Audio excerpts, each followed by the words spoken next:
Hey everyone, and we're moving on to day number 45. This is for February 14th. We're going to start working on compassion. So, compassion is not obvious. You hear a lot of stories about how someone is compassionate because they helped someone or they saved someone or whatever, but compassion is not that obvious.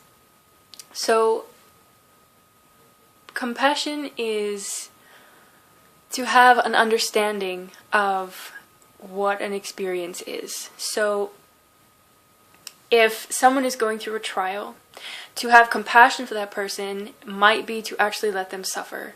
Even if you are uncomfortable with it and you feel like they should be living something else, or they should be feeling better, or you have this urge to help them not suffer, regardless of what your own reaction is, if it's the best thing for them, then you let them go through it. So compassion is to have a deep understanding of the experience. It's not to intellectually know, it's to have lived something yourself so you know that it's the best for someone else also. Compassion is not to have pity on someone. So if you see someone suffering, or if you read a story about someone suffering, compassion is not to save them. It's not to have this strong desire to stop their suffering, because many times it's exactly what they need to learn, to evolve, to grow from life experience. If we believed that compassion was to prevent suffering, then no one would learn anything, because no one would have that trial to live, the trial to find strength and to have gratitude. No one would have these trials. We would all just prevent it all. So evolution will not happen. So suffering is necessary as much as joy is necessary. So if someone is suffering, maybe the most compassionate thing to do is to let them do with their suffering. You can be there for the person if they reach out and if they, need someone to talk to, but a lot of times the best thing to do is to allow them to go through their trial. And when you see someone who is going through a very joyous moment, the compassionate thing to do is, maybe it's just to let them be happy. Maybe it's to point out that they are denying their actual trial and they're covering it up with something else. You never really know. You can't judge someone else's experience based on your own, but the more experience you live in life, the more you go out and live your own trials, the more you go and face your own stuff, the easier it will be and the more obvious it will be when you face someone else and they're going through something similar. You'll have this feeling like, okay, I understand that it's what they need to live, so let's just be there for them and let them go through that. Whatever it is, it could be suffering, it could be joy, it could be love, it could be whatever, but compassion is to have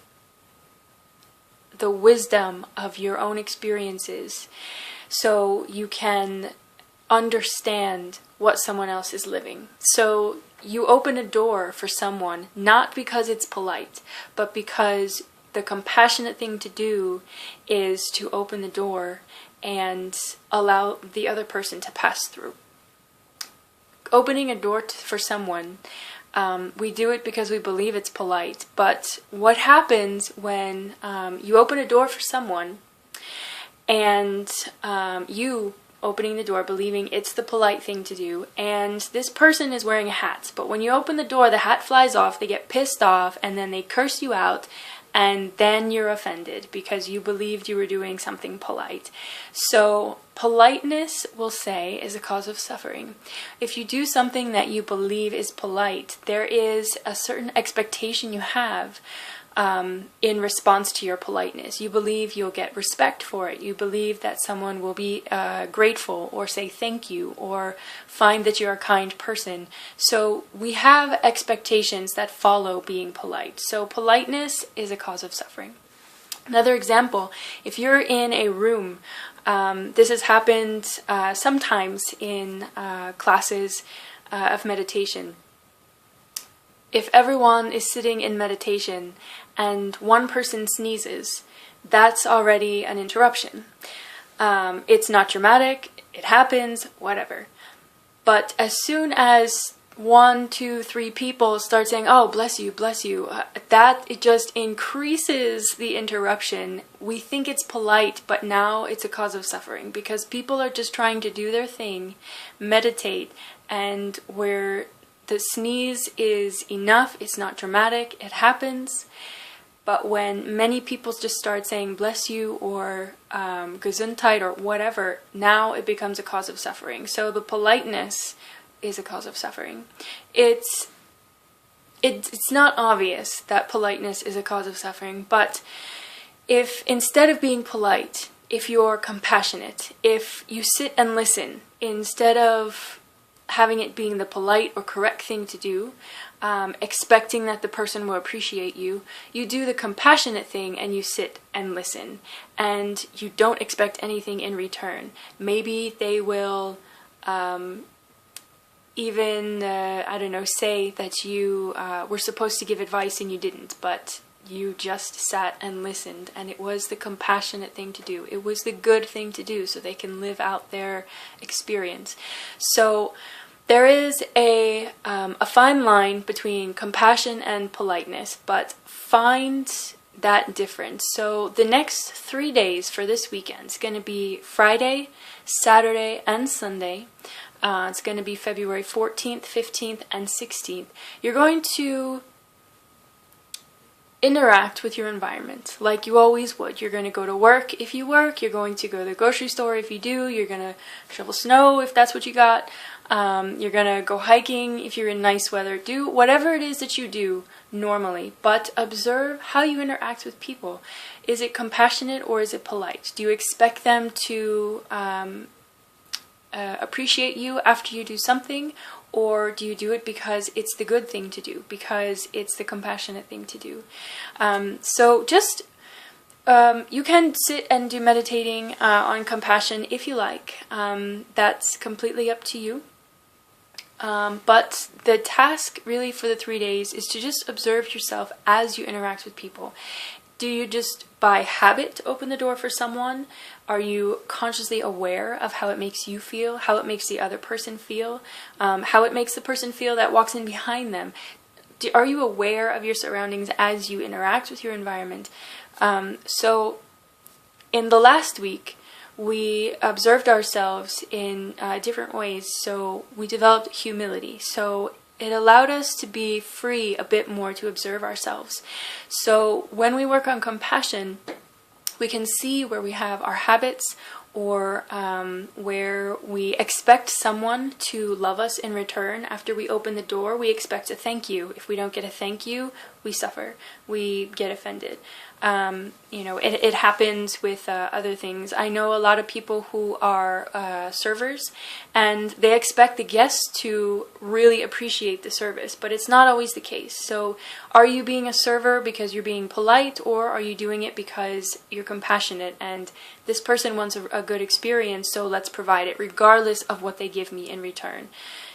So find what it is for you that you do that's polite. And I'm not saying stop being polite, because the actions are the same whether you're polite or compassionate. The idea is to find where you have your expectations of gaining something in return. If in the action that you do, you want to have a thank you, or you want someone to acknowledge that you're there, that you exist, that you're a person, that you did something good, this is being polite. If you did it regardless of what the outcome was going to be, but you did it because you believed it was the best possible thing, then that's more on the side of compassion. So observe yourself in your daily life, the things that you do, how you interact with people, when you answer the phone, when you check your caller ID on the phone. Do you answer if you know the person, or do you have an expectation of when you see a 1-800 number on there? Do you think it's some call service calling you to sell you something, do you have a reaction, or are you compassionate that they're just doing their job, and just because you're annoyed, it doesn't mean they have to stop working. They don't know about your life situation, so they have to do their job. So the compassionate thing to do is just answer the phone, and then you can politely say, no thanks, or take me off the call list, or maybe it's a collections agency, you respond the way you need to. I mean, whatever your life situation is, observe yourself. Find where you are polite and expecting someone to love you in return, or compassionate, where you, regardless of how the other person would love you back, you do it anyway because it feels right and it's the good thing to do. So, as I said, there's no time limit per se on this. Just as much as you can throughout your day, observe this kind of thing. So the difference between compassion and politeness. Find the difference in your life, in your daily life. We all have different habits. We all have different ways we interact with people. So observe this in yourself. So again, this is for February 14th, 15th, and 16th. And it's day number 45. Yeah, 45, 46, and 47. Again, any questions or comments, you are free to write to me on my blog, or you can email me through my blog, or you can contact me on Facebook or on YouTube, your choice. And after this weekend, I will see you back with another video.